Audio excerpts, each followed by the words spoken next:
Boulettes au fromage avec 3 ingrédients. Pour ma recette, je vais déjà placer cette râpe sur une planche car tu vas devoir la tenir pour faciliter ton travail. Tu vas râper le fromage. Ici, je râpe environ 400 g de fromage. J'ai déjà tout râpé, d'accord les amis? Tu vas râper jusqu'au bout pour ne rien gaspiller, n'est-ce pas? Et regarde comme ça donne beaucoup les amis. C'est bien fin, comme on aime. Maintenant, je vais réserver ce fromage. Dans un bol, tu vas ajouter tout le fromage râpé que tu viens de râper. On va ajouter ici notre fromage bien fin, d'accord les amis? Un œuf, et maintenant je vais bien mélanger cet œuf avec ce fromage. Ici, j'ai utilisé cette quantité les amis, mais si tu veux en utiliser plus, tu peux aussi le faire, c'est une quantité assez raisonnable. Tu n'as donc qu'à augmenter la quantité des ingrédients. Le secret de cette recette est de bien mélanger l'œuf avec le fromage, d'accord? Pour que ça reste bien humide. Ici, tu n'ajouteras pas d'autres ingrédients liquides, donc c'est l'œuf qui donnera la consistance dont tu as besoin dans ta recette. Après avoir bien mélangé, nous allons ajouter, les amis, la farine, d'accord? Ici, j'ajoute de la fécule, 4 cuillères de fécule. La fécule aidera aussi à donner de la fermeté à tes boulettes.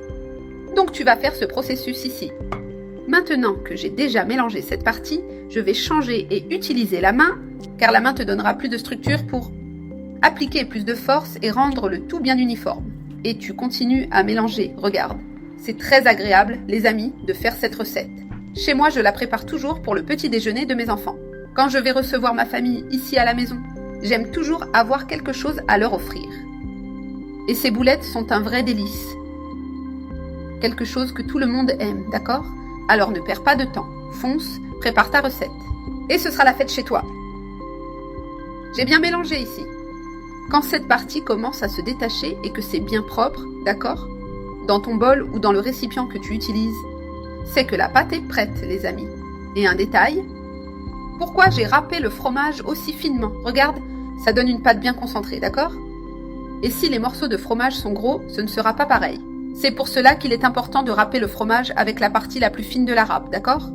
Maintenant, je vais prendre une portion. Regarde, je vais façonner. Et tu les fais de la taille et en quantité que tu veux, d'accord? Moi, je veux les faire petites pour en avoir plus. Alors, fais-les comme tu préfères. Et regarde ça ici, tu les façonnes comme tu veux, d'accord?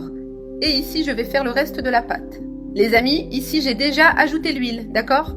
Pour chauffer, maintenant, je vais commencer à mettre, oui, mes boulettes, regardez. Je vais les mettre une par une pour qu'elles se soignent pas collées, d'accord? Les amis, elles sont déjà frites. Maintenant, tu vas les sortir. Regarde comme c'est joli. Et on va frire le reste. Les amis, mes boulettes de fromage sont déjà prêtes. Regardez comme c'est joli, les amis. Regardez ça pour vous montrer ce délice.